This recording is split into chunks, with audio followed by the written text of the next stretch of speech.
আসসালামু আলাইকুম। বিসমিল্লাহির রহমানির রহিম। আমি বাংলাদেশ পুলিশের একজন কর্মকর্তা এসআই মাসুদ রানা। আমি আপনাদের কাছে কিছু তথ্য তুলে ধরতে চাই, যেটা বাংলাদেশের মানুষ অনেক দিন ধরেই জানে না, বা তারা এই প্রশ্নের উত্তর খুঁজছে অনেক বছর ধরে, কিন্তু কোনো উত্তর খুঁজে পায়নি।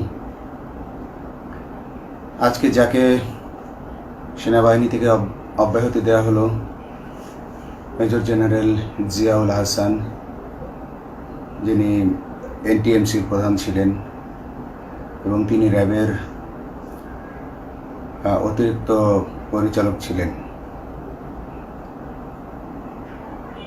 অতিরিক্ত পরিচালক অপারেশন। তিনি মেজর থাকতেই র্যাবে ছিলেন এবং বাংলাদেশে যত গুম খুন হয়েছে, বিএনপি সহ অন্যান্য যারা অ্যাক্টিভিস্ট, সেই গুম খুনের সাথে জড়িত এই জিয়াউল হাসান।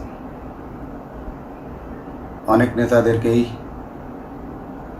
র্যাবের কালো গাড়িতে করে সিভিলে ধরে আনা হতো,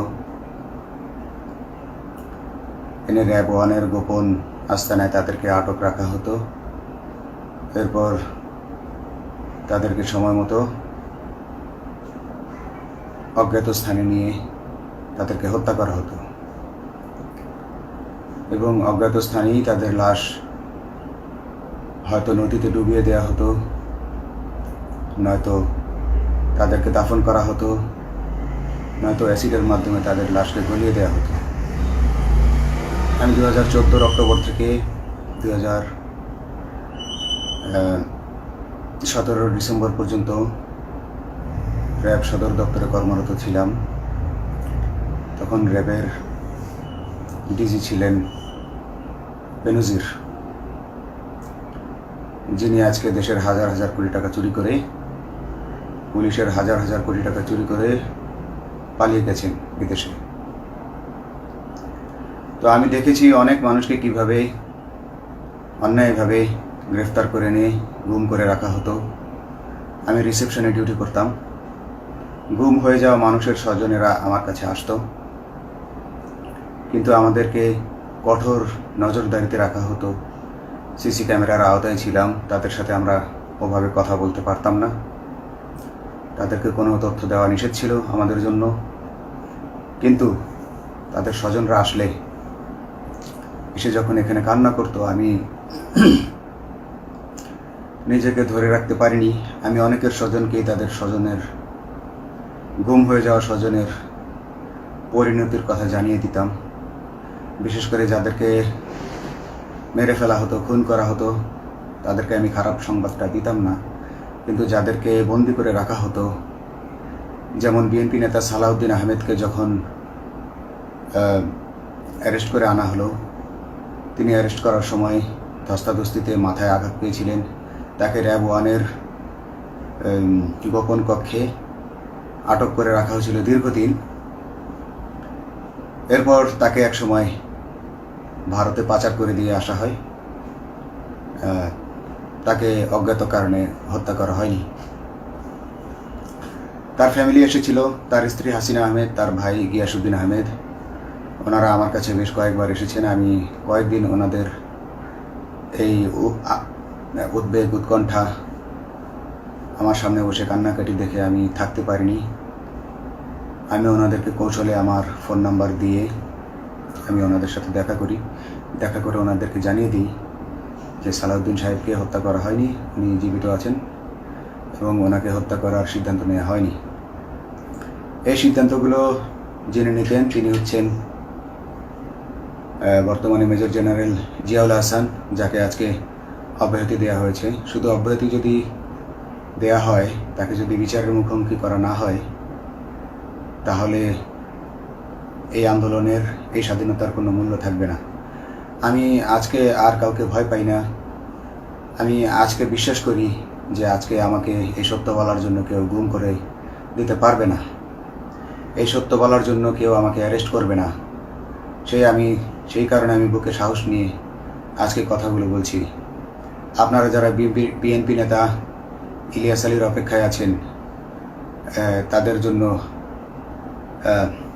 দুঃখজনক সংবাদ। তাকে অনেক আগেই হত্যা করা হয়েছে। তাকে পতেঙ্গা সমুদ্র সৈকত দিয়ে কড়া পাহারায় সাগরের মাঝখানে নিয়ে স্পিড বোটের মাধ্যমে মুখে পলিথিন পেঁচিয়ে হত্যা করে, তার পেট ছুরি দিয়ে ছিদ্র করে, তাকে পাথর দিয়ে বেঁধে সাগরে ডুবিয়ে দেওয়া হয়েছে। শুধু ইলিয়াস আলী নয়, অনেক নেতার সন্ধান যারা আজও পাননি। কিছু মানুষ তো ঘর থেকে উদ্ধার হয়েছে, কিন্তু যাদেরকে আপনারা পাননি তাদের সবার এই করুণ পরিণতি হয়েছে। আমি যদিও তারা এই কাজগুলো অতি গোপনে করত এবং র্যাবের অন্যান্য শাখার কর্মরত কর্মকর্তা কর্মচারীরা এটা জানতো না, কিন্তু আমি অত্যন্ত বিচক্ষণভাবে আমি এই খবরগুলো নিতাম, কারণ আমি জানতাম এগুলো একদিন আমি প্রকাশ করতে পারবো।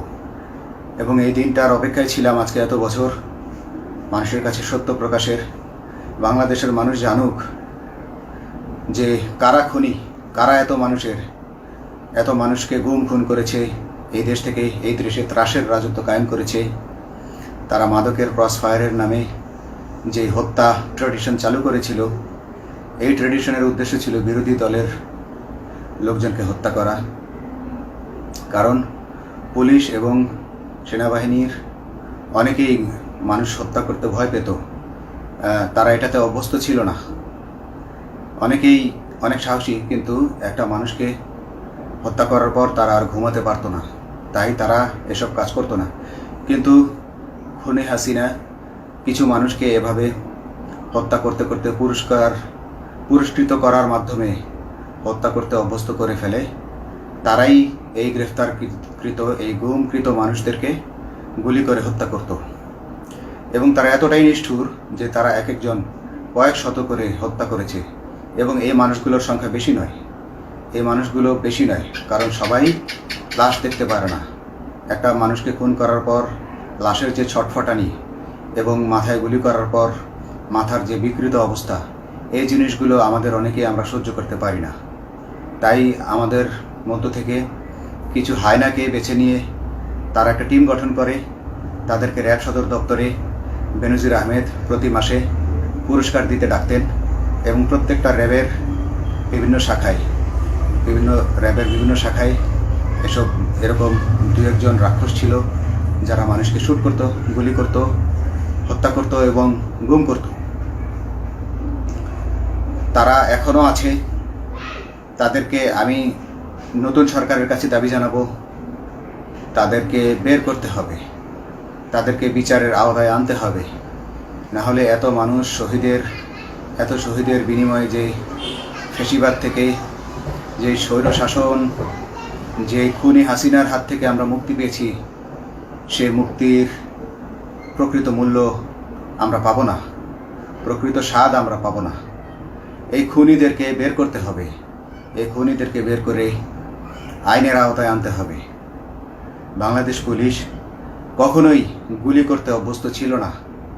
আপনারা জানেন একসময় পুলিশ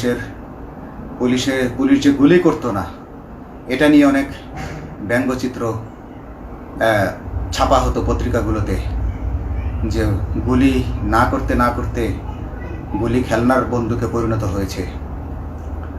তো কিন্তু সেই নিরীহ পুলিশকে রক্তপিপাসু হিসেবে শেখ হাসিনা তৈরি করেছে। তবে সবাই নয়, কিছু কিছু মানুষ। আপনারা দেখেছেন এবং এই আন্দোলনের ভিডিও ফুটেজ দেখলেও দেখবেন যে কয়েক শত পুলিশের মধ্যে কেবলমাত্র কয়েকজনই জনতার দিকে গুলি ছুড়ছে। তো আপনারা ঢালাওভাবে পুলিশকে আপনাদের আক্রমণের নিশানা বানাবেন না। নতুন সরকার অবশ্যই এর বিচার করবে। আমি আশাবাদী নতুন সরকারের কাছে। তারা যদি আমার কাছে কোনো তথ্য চায়, আমি তথ্য দেব ইনশাল্লাহ। এবং এই খুনিদেরকে, এই রাক্ষসদেরকে বের করতে হবে। প্রতিটি গুমের, প্রতিটি হত্যার সুষ্ঠু তদন্ত করলে এগুলো বের হয়ে আসবে বলে আমি আশা করি। এবং আমি চাই এরা ধরা পড়ুক, এদের বিচার হোক, না হলে এরা যুগে যুগে এই রাক্ষস যুগে যুগে রয়ে যাবে, আমাদের মাঝেই তারা লুকিয়ে থাকবে এবং যুগে যুগেই তারা মানুষের রক্ত পান করেই যাবে। পুলিশ বাহিনী মানুষকে সেবা করবে, এটাই হওয়া উচিত পুলিশের ধর্ম। পুলিশের ধর্ম হবে পুলিশের জন্য, পুলিশ মানুষের জন্য। উন্নত রাষ্ট্রের পুলিশ মানুষ যেভাবে পুলিশকে ডাকলেই পুলিশ 5 মিনিটের মধ্যে ছুটে যায়, তাকে সাহায্য করে। আমরা বিভিন্ন ভিডিওতে দেখি যে পুলিশ হাঁসের বাচ্চাকে রাস্তা পার করে দিচ্ছে, একজন অন্ধ মানুষকে রাস্তা পার করে দিচ্ছে। বাংলাদেশের পুলিশ এমনটাই করতে চায়, আমরা এমনটাই করতে চাই, কিন্তু সেই পরিস্থিতিতে আমাদেরকে রাখা হয়নি।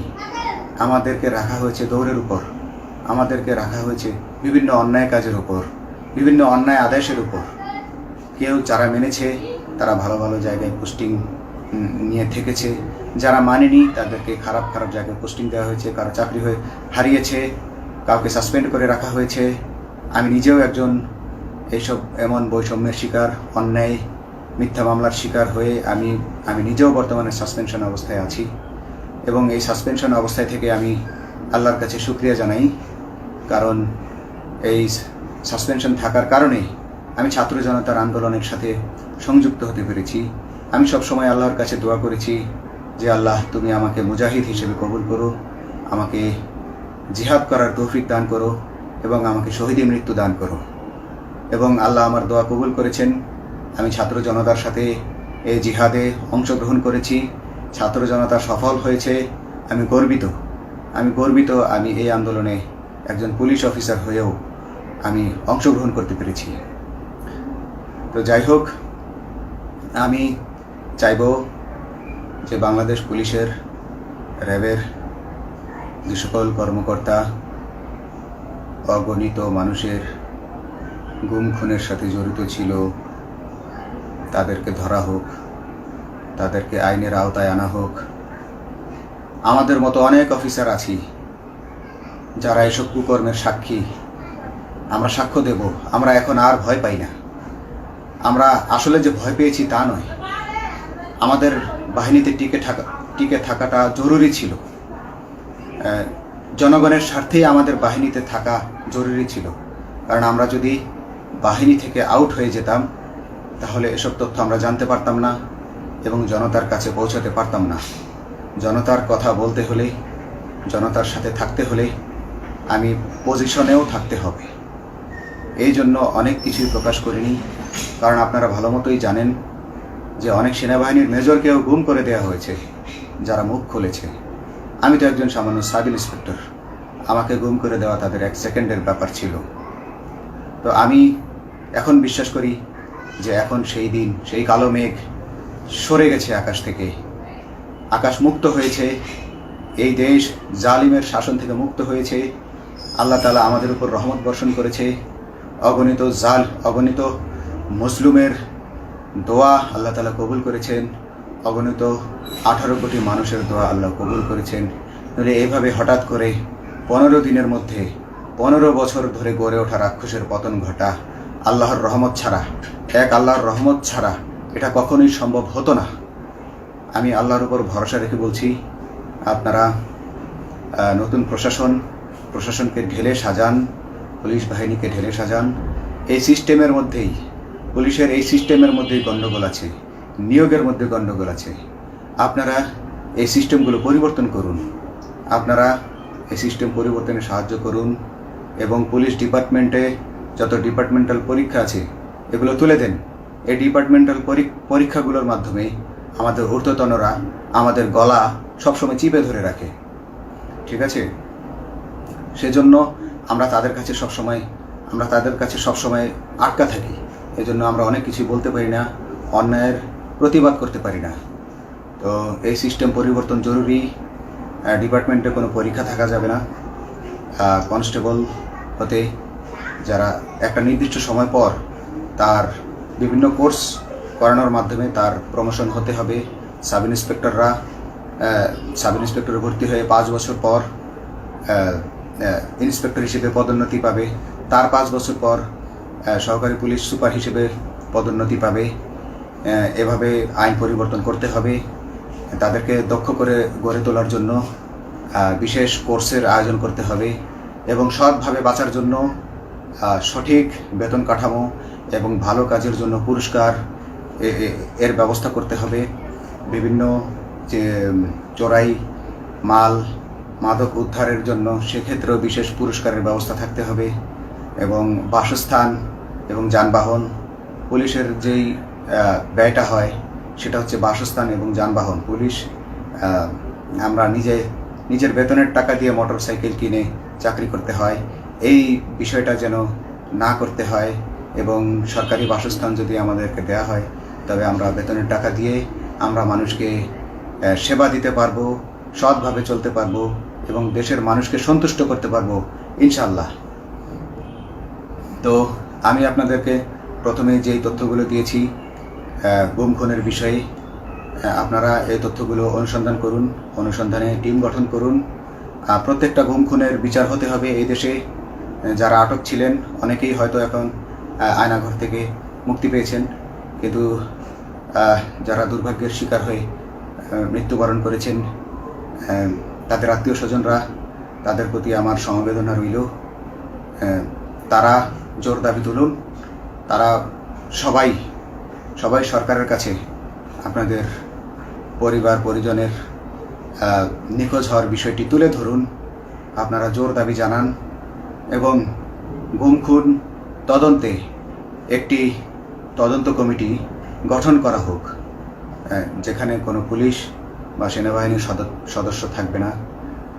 এটা হতে পারে বিচার বিভাগীয় তদন্ত বা অন্য কারো মাধ্যমে, কিন্তু এই হায়নাদের এই খুনিদেরকে বের করুন, বের করে এদেরকে শাস্তির আওতায় আনুন, তবেই এই পাবে তারা